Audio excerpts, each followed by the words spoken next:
Let's see if. Oh, there we go. We're good. I might have to mute. Okay. All right. Can I get a mic check on Soul, please? Check, check. Thank you. Nim, I think I got you, but can you just give me sound level? Check, check. Beautiful. Okay. We're good. We'll wait for Jake Dog to come in, and then I'll jump into the intro, and we'll get the party started. Get our regulars in here. Our loyal fan base coming in.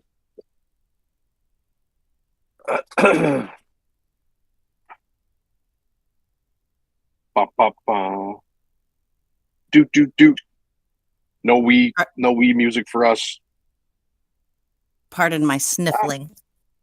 Hey, My Cleo. sinuses decided to revolt. Hey, Oreo. Big Stu. Ulexi. Everyone's coming in. I haven't heard your voice in a while, Cleo. You want to come up on stage and serenade me with your sweet, sweet sound? No? I didn't think so. I put you on the spot. I'm a bad friend.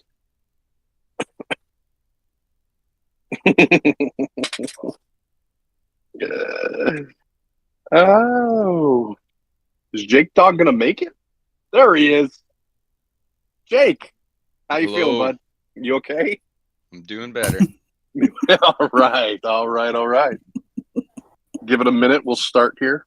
Everyone's just piling in, saying hello in the chat.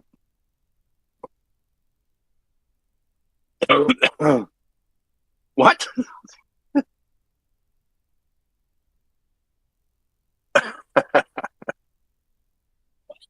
Hello, Dreams. Is that Dreams?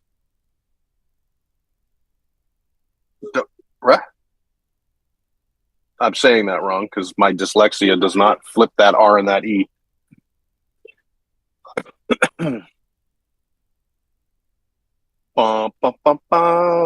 Thank you for everyone who's watching on our alternative streams. Appreciate you. We'll get started here right now. I want to welcome everyone to another live stage event. We'll be going through some updates and things that are happening in the Ants Kingdom. For those who are new, please post your live IDs in the live ID channel. Those who have been here before, you know the drill. I want to remind everybody that the hand is not for saying hello. It's for asking a question and coming up on stage. For those who do post their live IDs, you will receive a special gift from the fairies, all in due time. If you do come up on stage, that gift is a little bit more enriched. So if you do want to come up and ask a question, you do get a little bit better gift level. Encouraging some of those players to come up on stage and ask their questions. Also, we do have the live suggestions channel open 24/7, 7 days a week. So if you have something that you wanted us to discuss or have a question that you thought about after stage, before stage, during stage, you can post in that section and we will address it live on stage.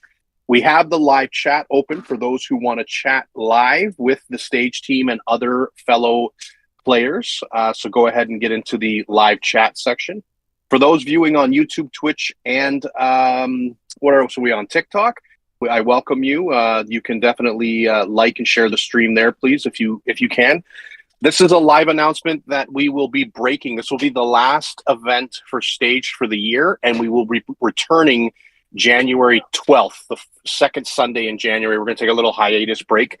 We're going to let the new event come into play and let it play out a little bit before we have our stage, so that we have content that's meaningful and we can discuss what's going on. Without further ado, I want to introduce my stage team. We got Nim here, Soul, and Jake Dog on live stage. Welcome, guys. How's everyone doing this morning? Great. Good. How are you? I woke up with a little bit of a sore throat, but as you know, I'm a consummate performer and I love hearing the sound of my own voice. So here I am. Well, we also love hearing your voice. Nim knows all too well. He loves the sound of his own voice. Anyways, we are getting the CSC opening soon, and I'm excited for what's to come. I know there's been some chatter of what's going on. I know Soul has been doing some soul searching himself in what's going to be going on, and he just muted himself. But No, Soul, sorry. that's Got okay. an incoming call. Incoming call. You muted it, or do you need to take it? Yeah. No. I sent it bye-bye. Oh, okay. All right. As long as it's not your mom, you're good to go. Yeah. Yeah.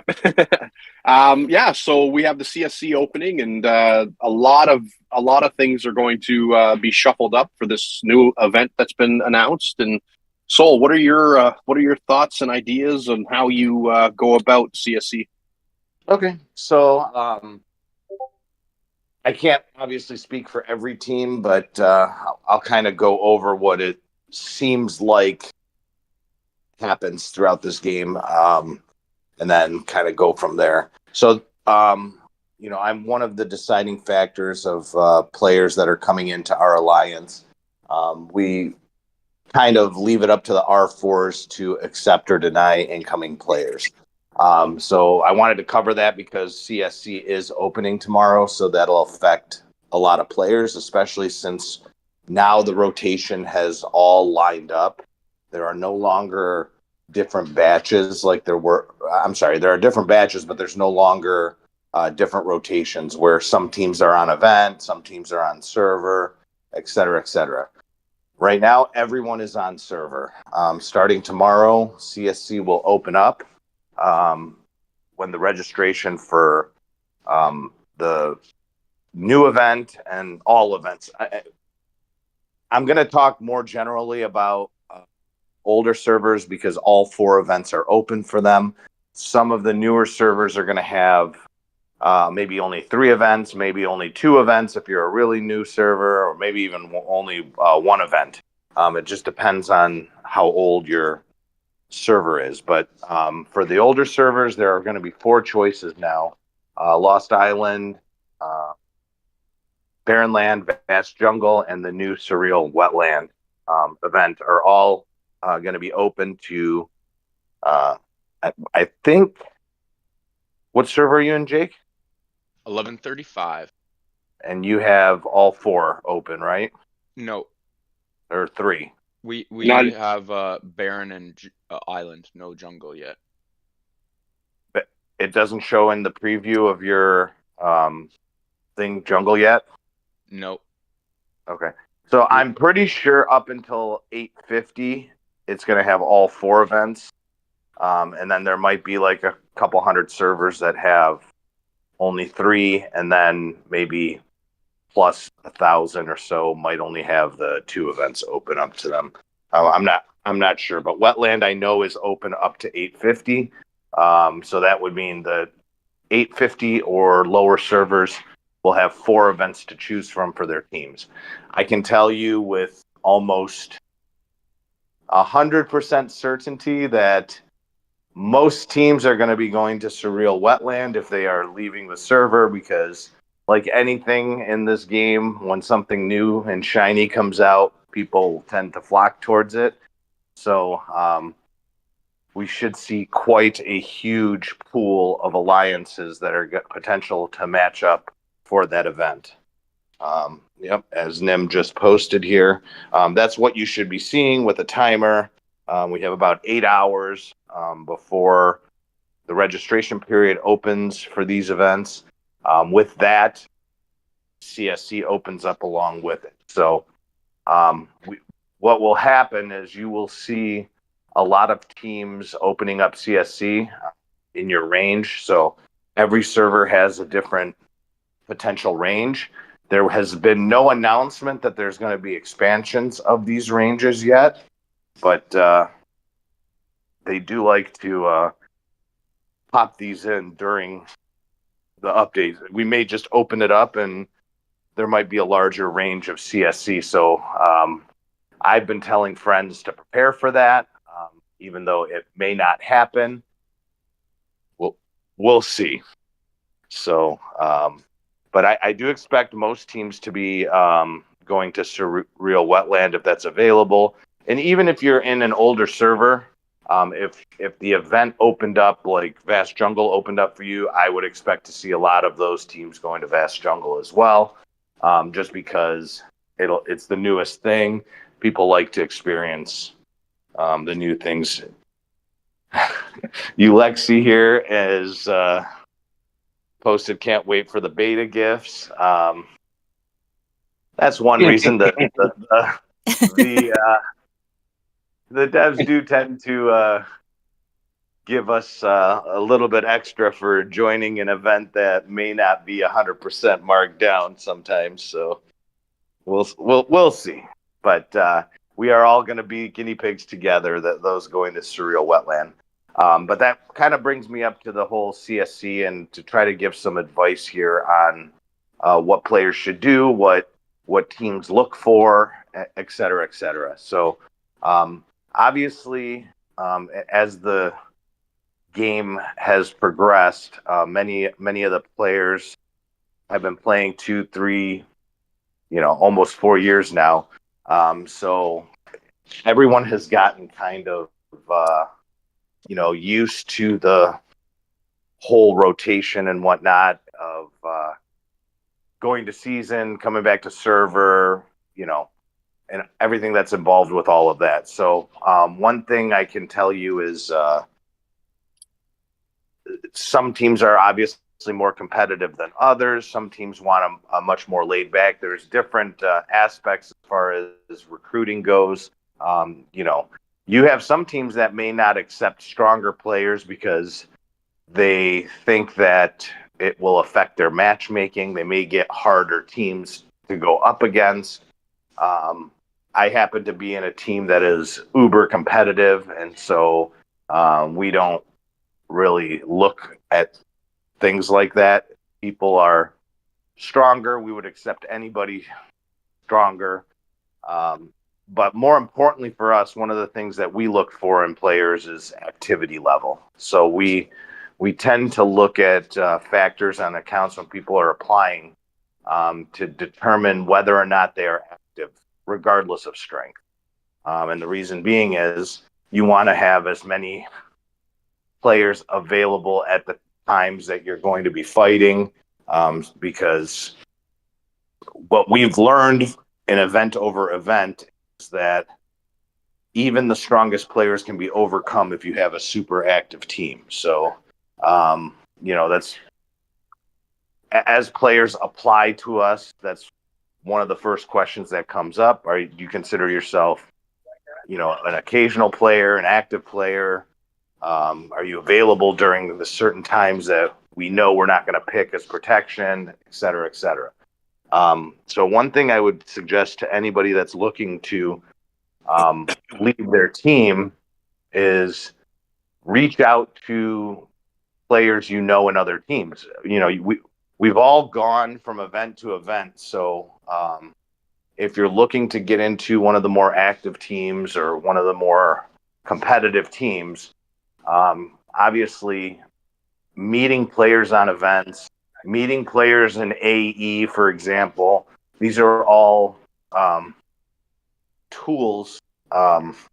Discord, especially, reaching out to people on Discord that are in other alliances. If you're looking to switch or you want to get into a certain alliance, those are all great ways to do it.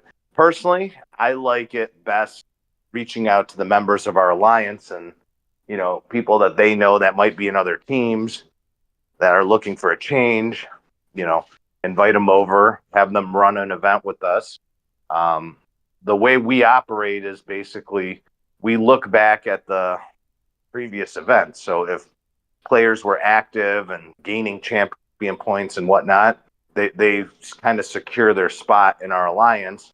And those that may not be active or didn't participate, got really low champion points or no champion points, well, those are the people that get kicked in order to make room for new. So it's been pretty successful for our alliance, but that's one thing that I suggest. So how about you guys? How do you handle it? Otto, Niv?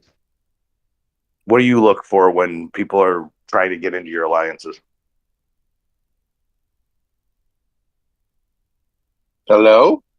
Yeah, you hear me? Yeah, no, we hear you. Yes.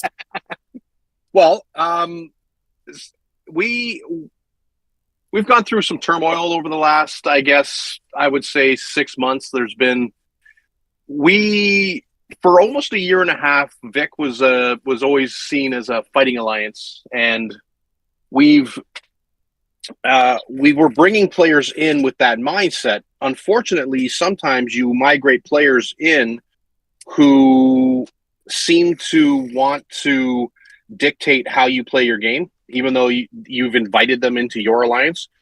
So that causes some grief.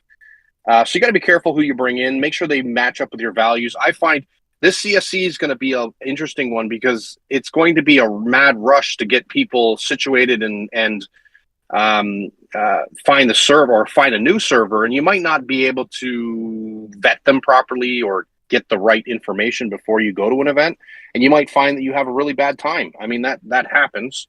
Not discouraging anyone from CSCing, but we have seen that a lot. And you're right, Sol. There are lots of players out there who have friends on in other places. That's the best kind of, I guess, remedy for finding a team that's going to gel together, is finding minded like players who already play with you that you enjoy playing with.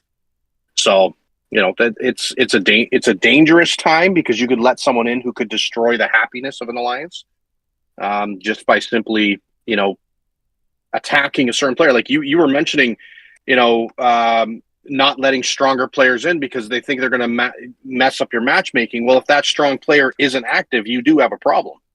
Right. So if you get matched up against a stronger team and the person who is, driving up your score doesn't participate, then that power is lost. It's gone. So it's a very fine. But the thing is, what if that person's been with you for such a long time? Right. Exactly. Right. So Go ahead.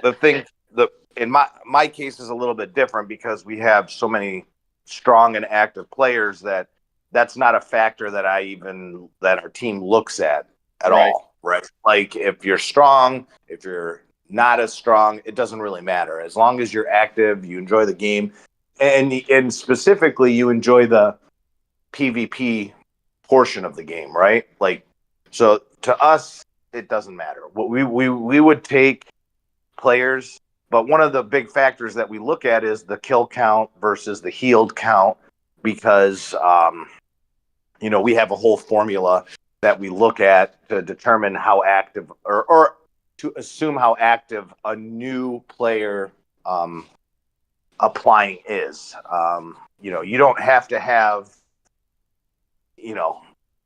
billions upon billions of kills, although obviously we're definitely going to look at that more because our mindset of the players that we have brought together in our alliance is that of we want to fight on events. We're a more aggressive team. So if that's what you're looking for, then you have to keep in mind that those in the deciding factor of you coming into their alliance or not, these are some of the things that they're looking for.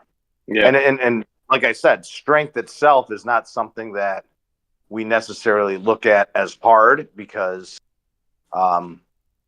we are already top heavy as it is. So it's not going to affect our matchmaking if we take in someone that's stronger, or if we take in someone that's not as strong. It doesn't affect our matchmaking one way or another. The only thing I will say is if you are of the mindset that I'm going to go to the team I'm on, for example, you're going to get into a competitive match, right? It's going to happen regardless. So that's a factor that a player needs to determine before they start applying to teams, So that's my advice for players. Go ahead, Nim. I was just going to say on the other side of things, like I'm in a position where I'm looking to travel and play and explore what's out there. But as a player who's larger, I don't want to go into an alliance and be like, have them think I'm coming in to save them. It has to be an active alliance for me too, right? Mhm. And that's so I think activity from both sides. It's important when you're looking for yourself to move somewhere. You want to make sure you're getting into an alliance that is active and also is kind of has a flexible time zone for you depending. So I mean if I went into a pure European alliance, for me it would be a struggle for timing and it would affect my activity. So I think there's a lot of factors that you have to take into consideration as you move and how it's going to vibe for you. Good point. Exactly. I mean, and there are other factors that play into it from alliance to alliance. You know, there's some alliances that only want players in their same time zone because they're going to pick a certain protection time, and so if that's going to work for you or not. So that's a very important question when you apply towards teams. Like, hey, what protection time do you guys normally choose? What's your most active, least active times? Because if it doesn't work for you, then you know, even if you're the biggest fighter out there, if your protection time gets locked based on the event, it's going to be kind of a bad experience, you know, for you. Like, so, Yeah. And at the end of the our day, it comes down to, like you said in the very beginning, activity, because no alliance wins with bond one single player. It has to be as many players involved and doing their work, carrying the yeah, load. I mean, at this point, everyone should know that, you know, it doesn't matter how big a whale you're facing on the opposing team. If you guys get 50, 60, 70, 80 people that show up to a fight and you are facing a whale team that has 20 people showing up, they can easily be beaten. You know what I'm saying? So like, so that's something we've learned through this entire process of the experience of the game that we're going through. So that's one of the reasons why we search for people that can show up. You know, when a Discord shout out goes out to our team, hey, everyone join in. We're in a heated battle, you know, and that's one of the things. Now, Ulexi made a very good point that one of the alliances he's been in didn't kick people for being inactive because, but they would voluntarily leave. We kind of do something similar. We don't necessarily kick for being inactive, but as we're recruiting in from CSC for the event, if there's not enough spots, you know, every alliance is limited to 100 spots, right? So we want to try to get 100 players that are as active as possible. So that being said, is we don't kick people for being inactive unless people apply for the alliance that seem that they're more active, so to say. So like kicking is the last resort for us. You know, we will ask people, you know, hey, you didn't score any champion points this last event. Maybe the timing was bad or whatever. But we are a very active team and we're going to be fighting. So, you know, that's kind of what we do. Cleo faced an alliance that won because of one person. Wonder what alliance that was.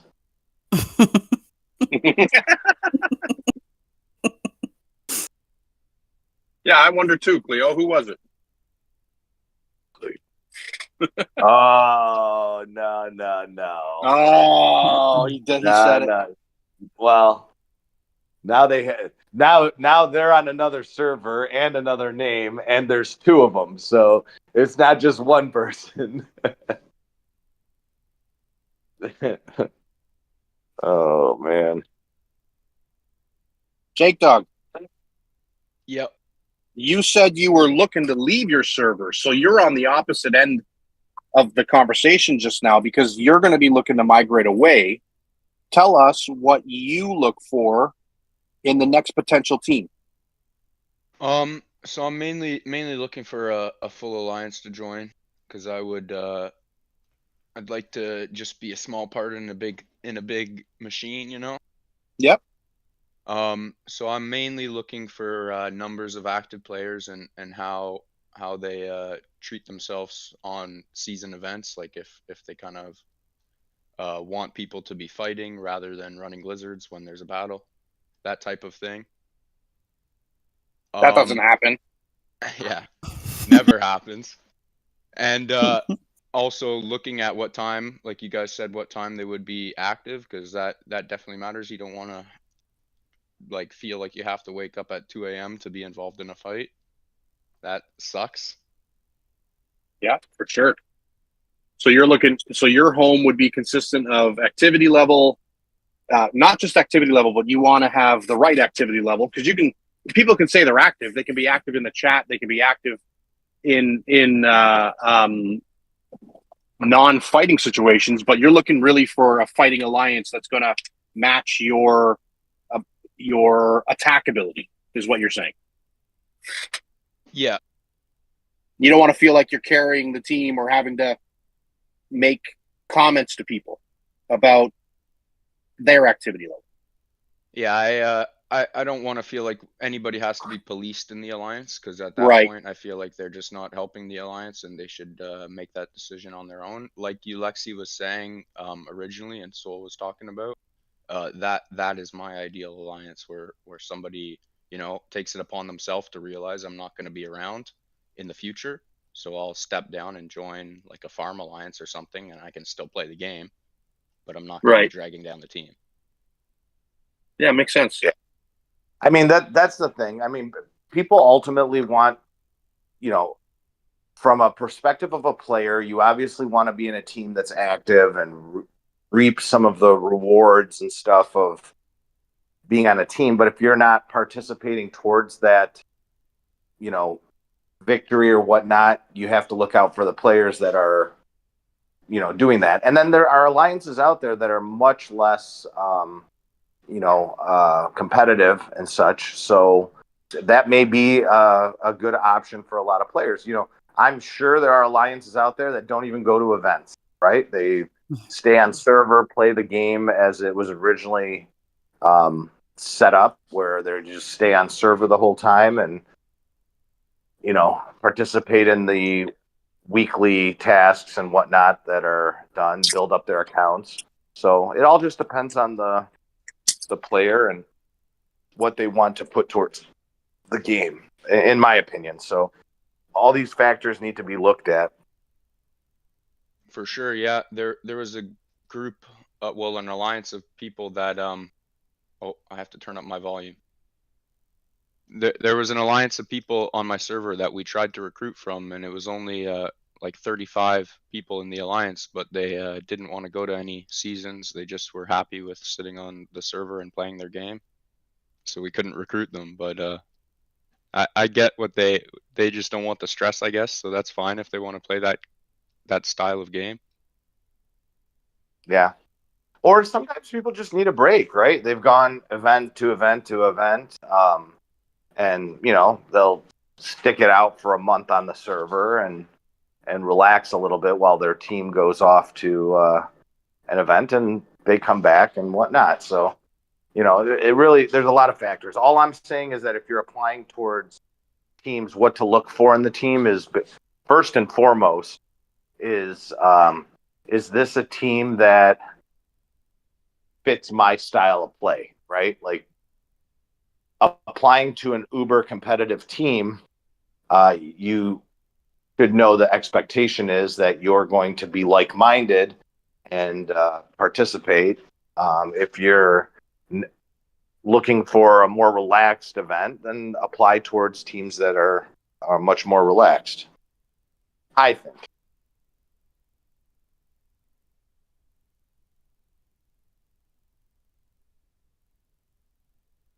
But relaxed teams. Where are those? Oh, they're out there. Definitely out there. Yeah. We have an alliance on our server that has maybe like 30 or 40 people in it that never leaves for events. They just stick on the server and do their thing, and so that's their choice, and they're enjoying the game just as much as others are enjoying it that are going it from event to event to event. So, Does this have the software? that's the one thing I love about this game is that everyone, there is a style of play for everyone's taste. So, with that, we should cover the update that was just released. That's going to take place tomorrow. But there are some new factors. Nim, do you want to post that? On it. Okay. The internet's just slow today. There we go. So the email came out yesterday that on December 16th, there's going to be a scheduled maintenance between 7 and 8. So it's an hour long, which is typically one of the bigger updates. So there are making a lot of changes. There's some new content coming out. On the servers that have the Special Ant Evolution, Trailblazer Evo is unlocked. They're going to introduce Germ Medium 3, and it's going to be added to the Dual Store redemption list, and Germ Medium 4 has been added to the Glory Dual Store redemption list. So I don't know if that means that there's going to be more material for upgrade that's going to be available in those stores. But that's what it looks like. Obviously, as you progress in the game and you're improving things like genes, germs, cells, it does get harder and harder because it requires more and more material. So it seems that they're going to be addressing that by adding some additional redemption material from those stores. Same thing when it comes to fungus. They're going to be adding Fungus Nutrient 3. Again, I think this is going to be servers 850 and newer. We may see it in some of the newer servers, but for now, that's what it looks like this update is. I don't know what this awakening protein is, but their standard Special Ant Awakening tab in the maze store for the underground maze. I mean, we'll have to wait and see what that's going to do and discuss that next year when we come back from break. And then the last item is there's a new sub tab for rally hunting and in the battle interface. So I think that's going to go into play with the previous announcement on having two different types of stamina in the season, one for daily tasks and one for battle, tower building, and building captures. So we'll have to wait and see on that one. Some of the other items that they are going to be updating as well. They're optimizing the first reward rules again for the fortresses. Previously, battles for fortresses required like everyone to have a touch, and then those that killed more troops got higher rewards. They have changed that now to as long as you touch the building, you're getting the same rewards as everyone else, which I thought was a great improvement because, all too many times players that couldn't make it at a certain time couldn't get a touch on the building.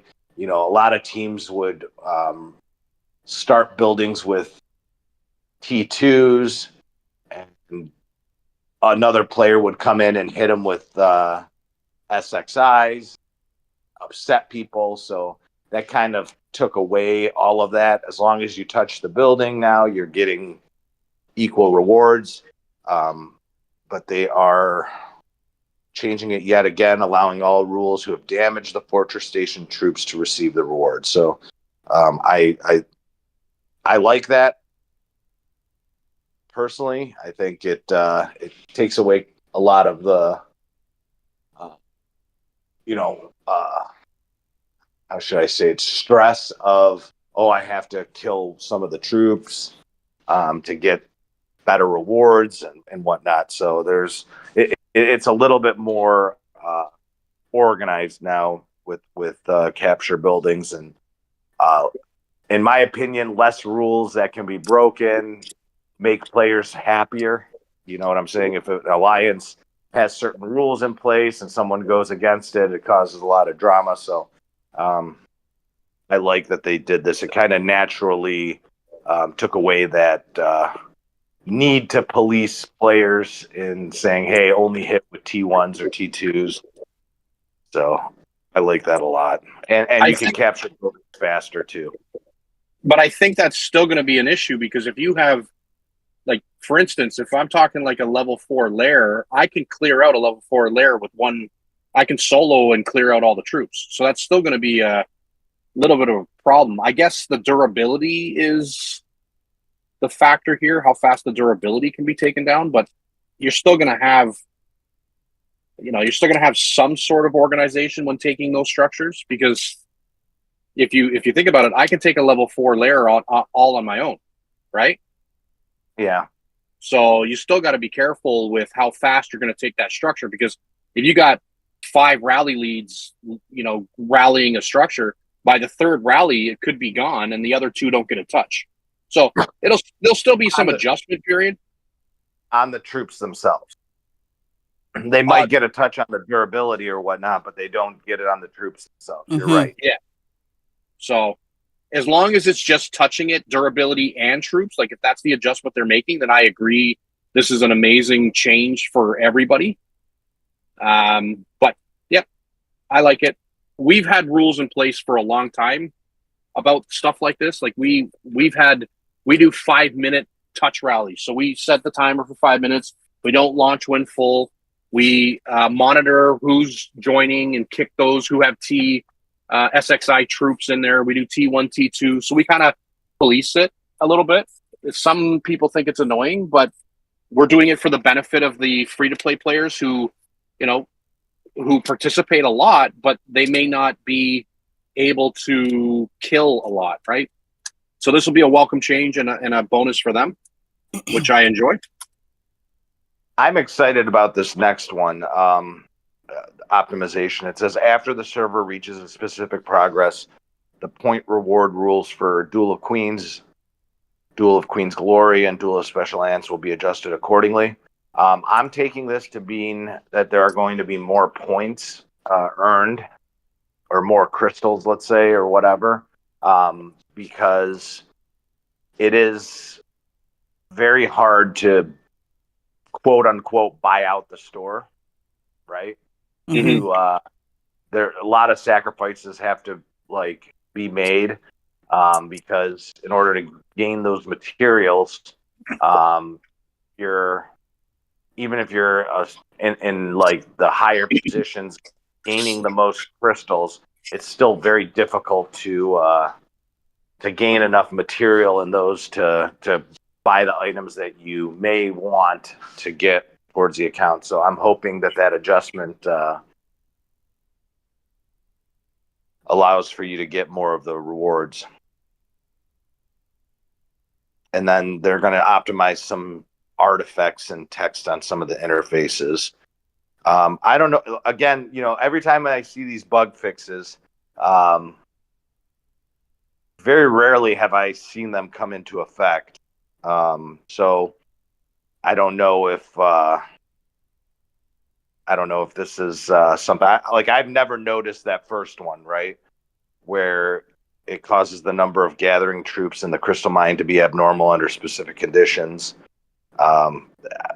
Maybe I don't pay close enough attention because the way I approach mines is hit, wait, like I try to hit 5 times to maximize the crystals earned, and I try to hit players that have reached at least 5,000 crystals gathered, so that way I can maximize the rewards for the 5 hits a day.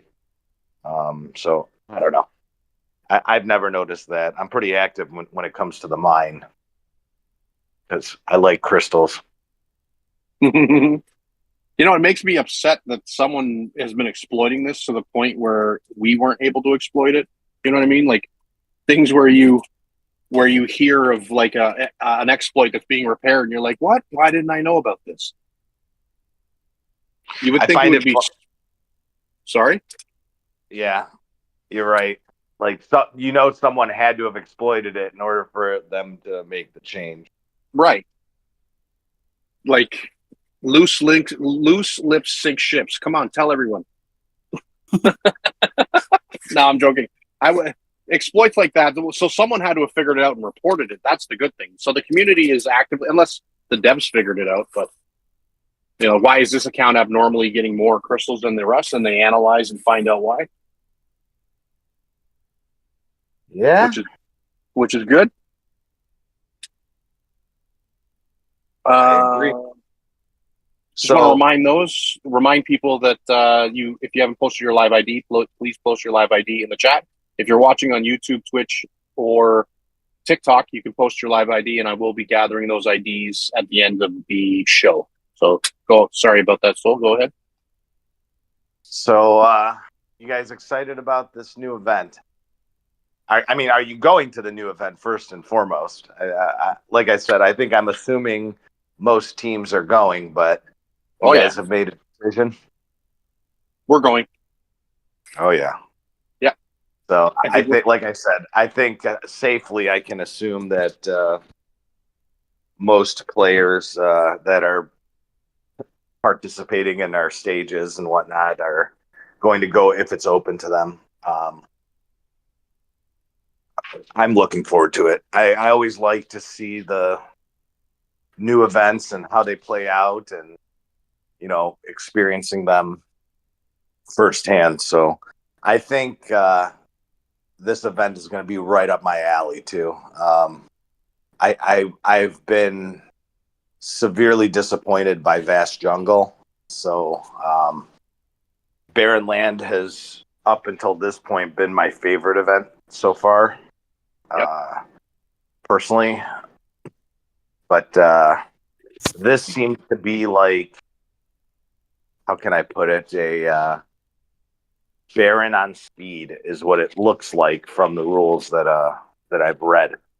You have equal camps that are going to be battling through NPCs before reaching each other. So that's what it looks like to me so far. Are you thinking the same? It looks like that to me. I mean, I'm just excited for a new event to have new parameters. I'm excited for this new stamina. I don't know. I call it battle stamina and farm stamina, but I'm not sure how it actually will play out. But I think there's some really interesting changes coming, not just to a brand new event, but to our tried and true other events. But I'm a lot like you. Vast Jungle's been, I've not been excited about that event ever, really. Yeah. So Baron was kind of my favorite too. Big Stu's asking a question in the chat that what's the most disappointing part for Jungle? So just so you know, Stu, we have experienced numerous jungles with rule changes that went into effect to kind of the event itself is supposed to be kind of there's no equality between the camps. Okay, so on one hand, if you're in red camp, you are limited with the numbers because it's 2 teams against 3, let's say. So you have less players in red camp, and as a result, They gave certain advantages to red camp, less stamina consumption from attacking towers and whatnot. So in the very first jungle event, it was nearly impossible for a blue camp to win. My experience with my team was we were assigned blue camp for the first event.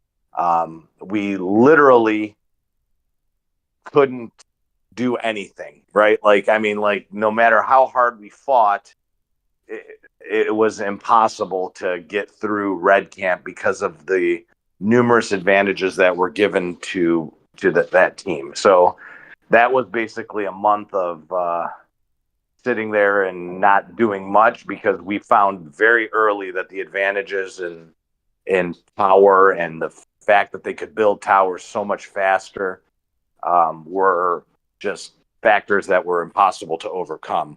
And it wasn't just our experience, it was across the entire game. I mean, I think something like 99% of red camps won that first jungle. So they made some rule changes for the second one that took away some of the advantages for red camp. And that became a disaster. We were not able to participate in that because it was like the way the batches worked is like we would have to pick something else or wait on the server 2 months before we could go back to Vast Jungle. So we didn't participate in the next one, but the changes that were made now made it the opposite effect, where they took away some of the bonuses that red camp enjoyed. And so it made it so 99% of blue camps won the next round because red camps couldn't hold up to the changes. And then they fixed that where they had like a staggered time. So now it's a little bit more even. So you're going to benefit if you're new to jungle. You're going to benefit from the changes that were made by the mistakes in the early, but it's just in general, jungle has left a bad taste, so to say, for me, because I was on a team that was part of the guinea pigs and assigned to the, like, when we were assigned to blue camp, it was nearly impossible to beat red camp. When we were assigned to red camp, it was impossible to beat blue camp. And then this last event just played out terribly because we were kind of undermatched. And so we were red camp, but the blue camp couldn't really do anything against us. So it was a pretty boring event, mainly because the blue camp realized early that it would be very hard to beat us, and so they didn't really try as hard. So jungle in general, for me, based on my experience, has just been a disaster. I like Baron much more because to me, it seems like equal distribution. You're 3 versus 3 or 2 versus 2 in some cases. But it's just, everyone knows what their job is. You're on one camp and you need to beat the other camp. And it's just a little bit simpler gameplay, and, may the best team win, so to say. As I play the game more and more, I've stressed this a lot to other players and teams out there that, like, winning or losing does not really affect much. Okay. In the actual season, the rewards are basically the same. There's not a huge difference between them. So, like if the argument is, oh, I'm going to these events because I want to win and whatnot, whether you win or lose, the one thing with this game is that, like, the rewards are pretty much the same. So you're not the clover that is given. I don't think it's a big deal because 9 times out of 10, every time I've tried to use Clover, and I'm sure this is the experience to most people, is that it doesn't really give you the ant you're looking for, so it really isn't a big factor. If Clover was something where you could trade an ant and select the ant that you want, then it would be a much bigger deal to win an event. So that's Soul's opinion. So Do you want to know the thing I find most annoying about events, and it's all the events, is you win, you get to use a hill skin temporarily, and there's no real benefit. I wish those hill skins, if you win, it should contribute to getting points towards your next star level, whether you get to keep the skin or not. oh yeah, that'd be cool. That would be cool. And then if you 'Cause win a I- bunch, you'd have a way higher star level. Well, that's what I mean. Like, it's like there's no benefit to getting the skins. And quite honestly, I find them unimpressive for the most part. I never end up wearing any of the free skins that you get temporarily because they're temporary and annoying. And so I figure it would be nice if we could actually gain points towards our next star level. I think that would be, Yeah. like, make so much more sense. Yeah, I agree. That's That my would be TED nice. talk.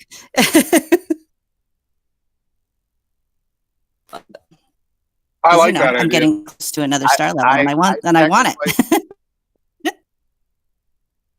I sacrificed a carpenter ant this last with the Clover, and it wanted to give me what was it, like the Guardian Frontline ant. He PA.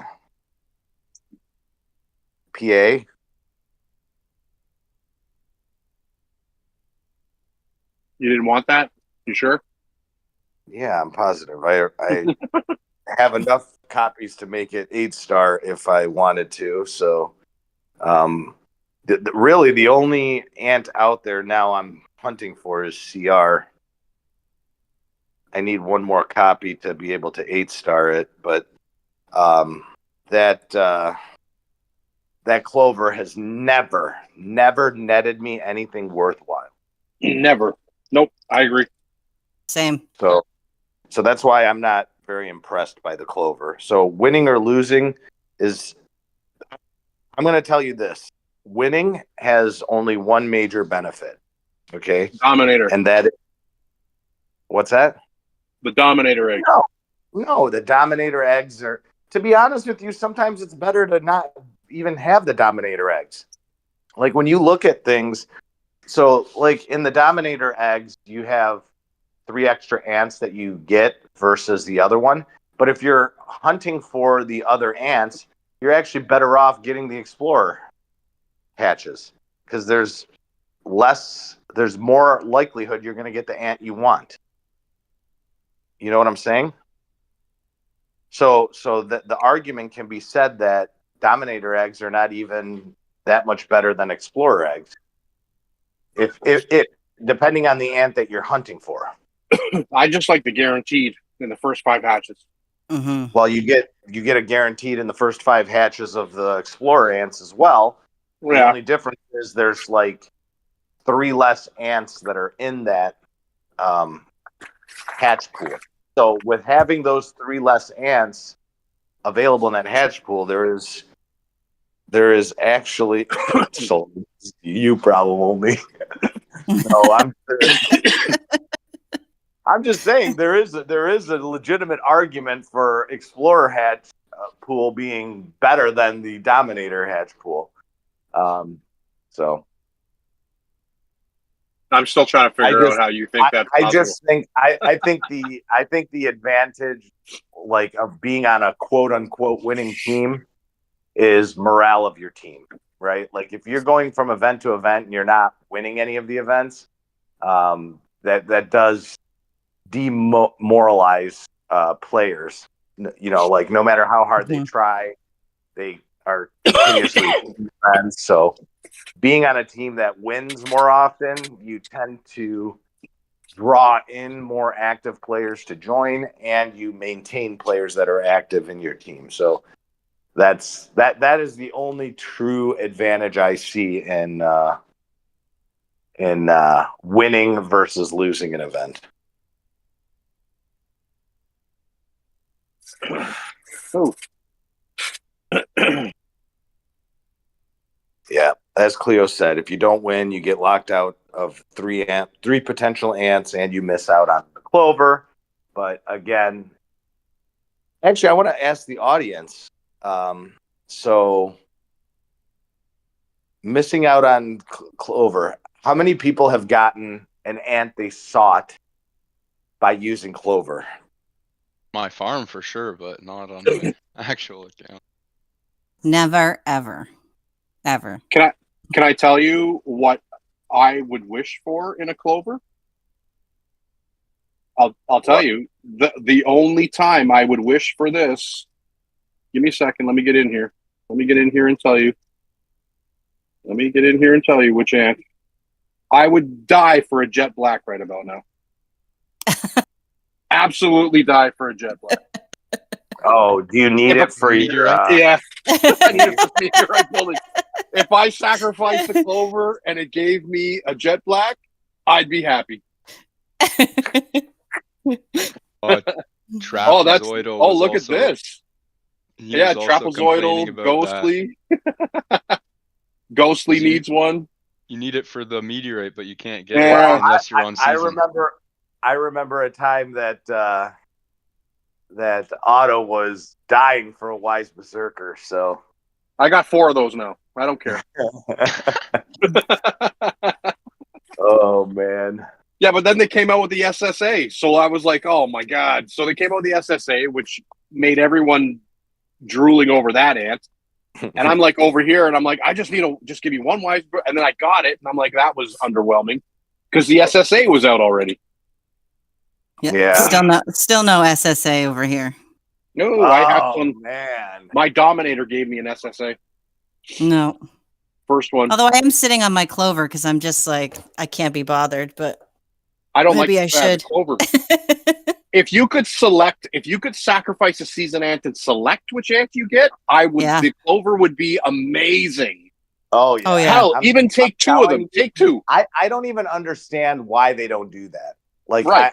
I don't understand why they didn't make the clover selectable. Like it makes 0 sense. That is one thing I've argued time and time again, that if you really wanted to make clover something worth the chase, you would make it selectable. You know? Yeah. For sure. How about this? Even if they gave 2 different clovers, right? One clover available in the Dominator and one clover available in the Explorer, and one was selectable and one was random. That would be incentive for teams to try their absolute hardest to win every single time. Mm-hmm. Right. And like from a business perspective, it would make much more sense to the devs as well, because you would have players that would, push the limits of their accounts to win, to get the ant that they're looking for, right? So, I don't know. I think that would do it. Yeah, exactly, Cleo. Take them all and give me one I want. Yeah. Yeah, I'd even sacrifice 2 for a choice. I keep some of these season ants to be able to feed to the clover just in case, like Cleo is. I'm a hoarder. I have a ton of ants. I keep one of everything. I hatch, at least. Yeah, I keep one of everything because I don't like it being grayed out. Yeah, I don't like the bottom. Team Rez said, even if you were allowed to just select what type of soldier you wanted from the clover, that would help a ton. Oreo. You know what the best part is? Here's the best part. I'll show you guys the best part of this whole situation. Somehow I have this. And I don't shell ants, by the way. So I don't ants that I've hatched. I do not shell them. So I don't know how this happened. Excuse me. Can we turn one, like 2 for 1? Put that back into my live ants. Why is it just a shell sitting there? Yeah, I think you should be able to turn shells back into ants if you have them. Right. If you have copies, why can't you? Isn't a copy mean you have the ant?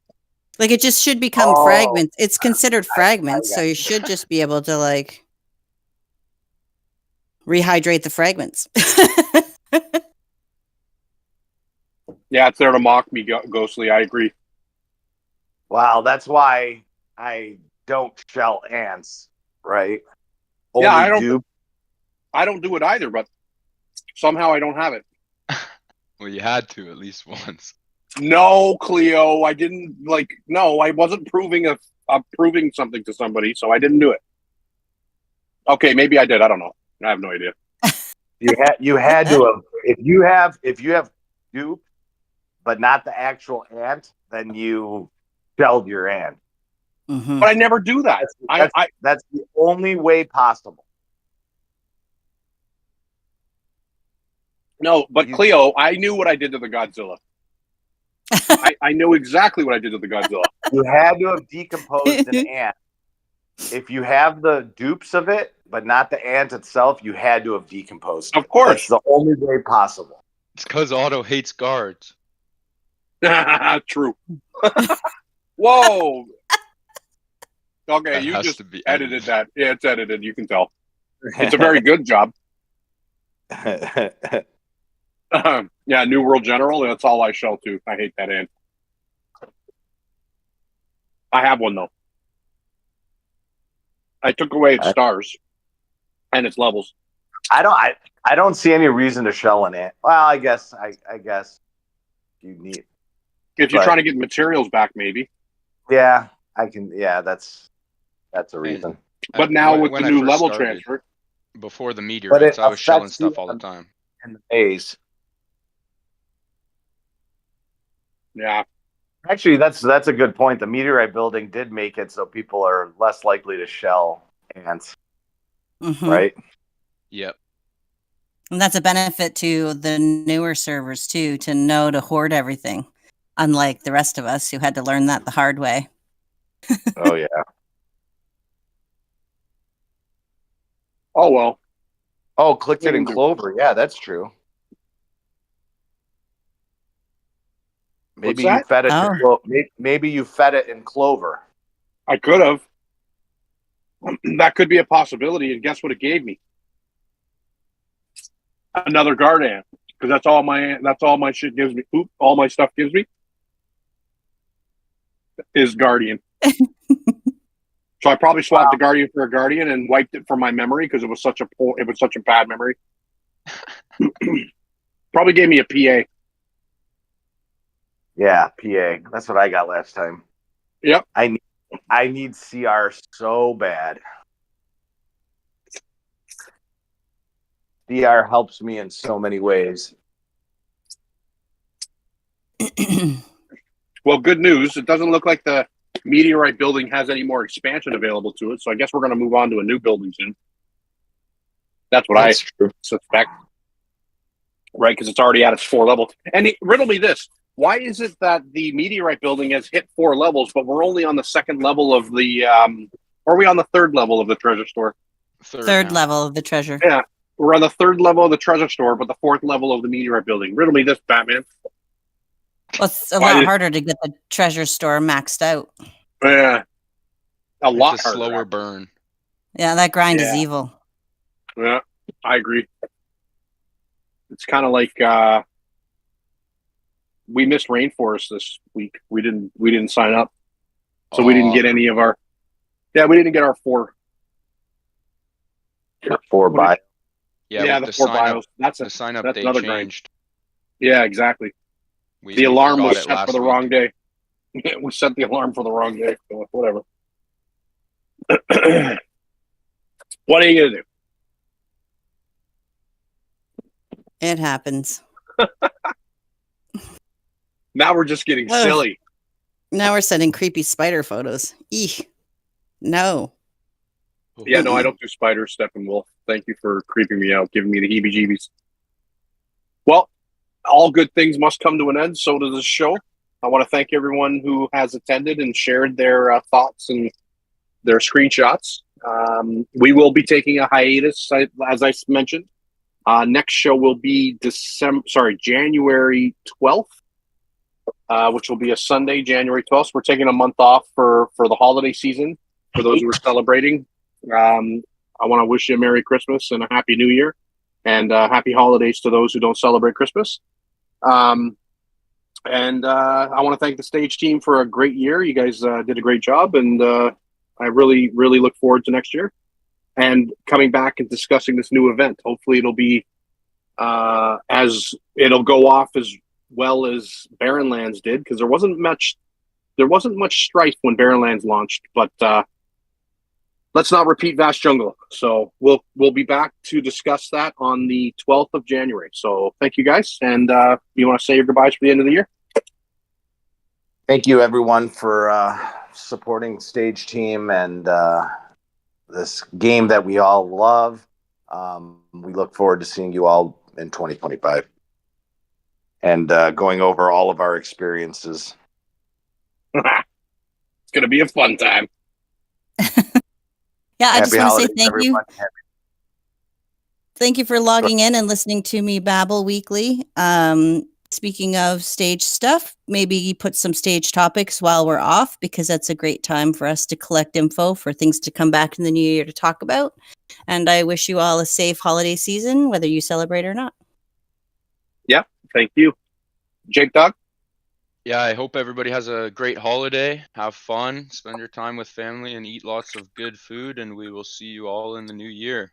And don't forget to have fun on Ants. There you go. Good luck on your CSC, everybody, and your new event. And we'll look forward to seeing you in the new year. Goodbye. Bye, everyone.